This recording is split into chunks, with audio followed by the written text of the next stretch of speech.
The Brothers Grimm Fairy Tales. Sweetheart Roland.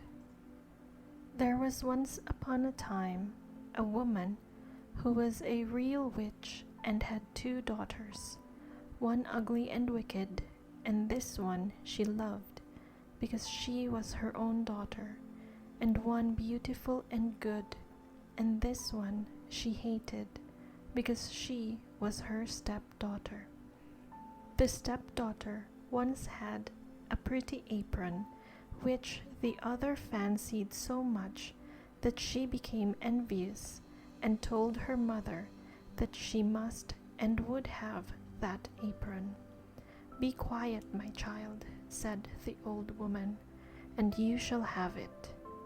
Your stepsister has long deserved death. Tonight, when she is asleep, I will come and cut her head off. Only be careful that you are at the far side of the bed and push her well to the front." It would have been all over with the poor girl if she had not just then been standing in a corner and heard everything. All day long she dared not go out of doors, and when bedtime had come, the witch's daughter got into bed first so as to lie at the far side, but when she was asleep, the other pushed her gently to the front and took for herself the place at the back, close by the wall. In the night, the old woman came creeping in. She held an axe in her right hand and felt with her left to see if anyone were lying at the outside, and then she grasped the axe with both hands and cut her own child's head off. When she had gone away, the girl got up and went to her sweetheart, who was called Roland, and knocked at his door. When he came out, she said to him, "Listen, dearest Roland, we must fly in all haste. My stepmother wanted to kill me, but has struck her own child. When daylight comes and she sees what she has done, we shall be lost." "But," said Roland, "I counsel you first to take away her magic wand, or we cannot escape if she pursues us." The maiden fetched the magic wand, and she took the dead girl's head and dropped 3 drops of blood on the ground, one in the front of the bed, one in the kitchen, and one on the stairs. Then she hurried away with her lover. When the old witch got up next morning, she called her daughter and wanted to give her the apron, but she did not come. Then the witch cried, "Where are you?"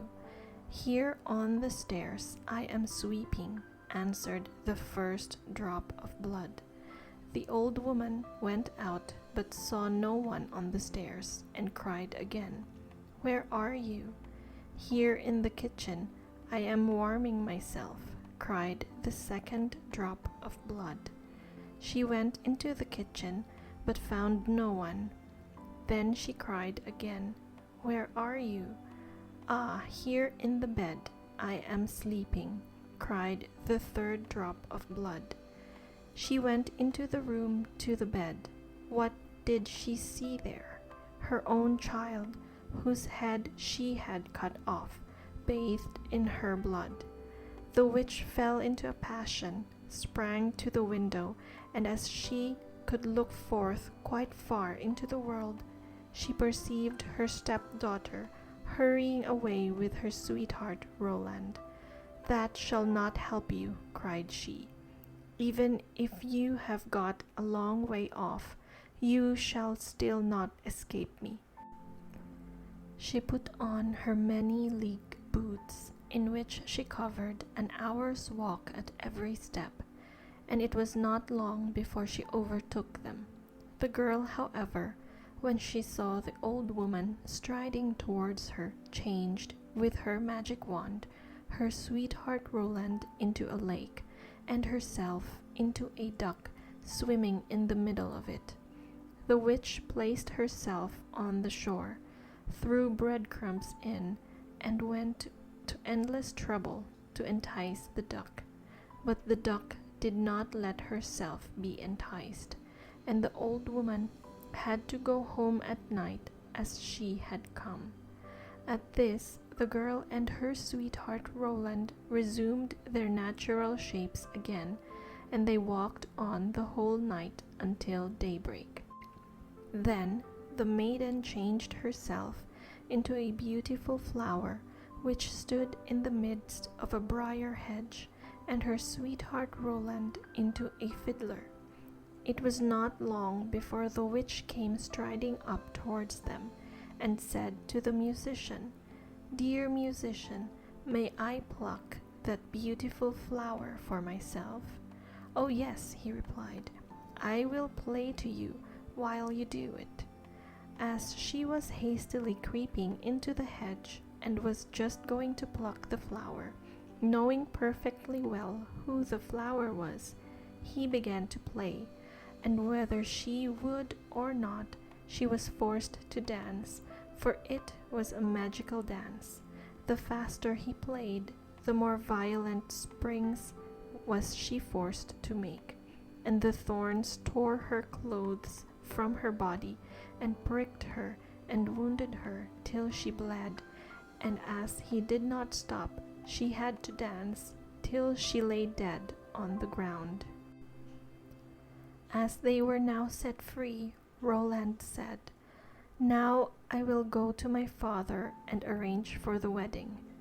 Then, in the meantime, I will stay here and wait for you," said the girl, "and that no one may recognize me, I will change myself into a red stone landmark."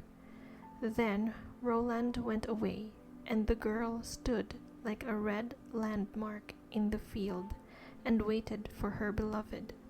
But when Roland got home, he fell into the snares of another, who so fascinated him that he forgot the maiden. The poor girl remained there a long time, but at length, as he did not return at all, she was sad, and changed herself into a flower, and thought, "Someone will surely come this way and trample me down." It befell, however, that a shepherd kept his sheep in the field and saw the flower, and it was so pretty, plucked it, took it with him, and laid it away in his chest. From that time forth, strange things happened in the shepherd's house. When he arose in the morning, all the work was already done. The room was swept, the table and benches cleaned, the fire in the hearth was lighted, and the water was fetched, and at noon, when he came home, the table was laid, and a good dinner was served.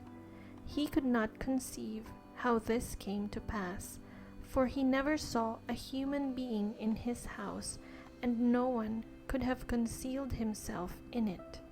He was certainly pleased with this good attendance, but still, at last, he was so afraid that he went to a wise woman and asked for her advice. The wise woman said, "There is some enchantment behind it. Listen very early some morning if anything is moving in the room, and if you see anything, no matter what it is, throw a white cloth over it, and then the magic will be stopped." The shepherd did as she bade him, and the next morning, just as day dawned, he saw the chest open and the flower come out. Swiftly he sprang towards it and threw a white cloth over it.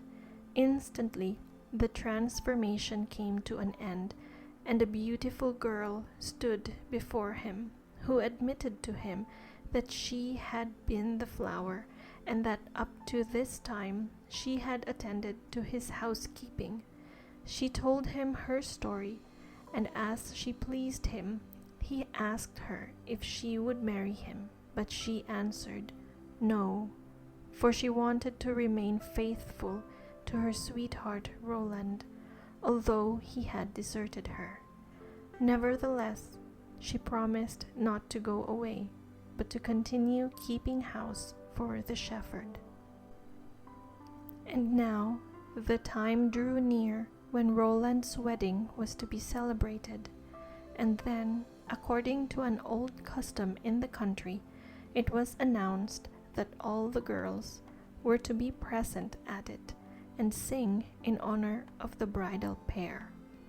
When the faithful maiden heard of this, she grew so sad that she thought her heart would break, and she would not go thither. But the other girls came and took her. When it came to her turn to sing, she stepped back until at last she was the only one left, and then she could not refuse. But when she began her song and it reached Roland's ears, he sprang up and cried, "I know the voice. That is the true bride. I will have no other." Everything he had forgotten, and which had vanished from his mind, had suddenly come home again to his heart. Then the faithful maiden held her wedding with her sweetheart Roland, and grief came to an end, and joy began.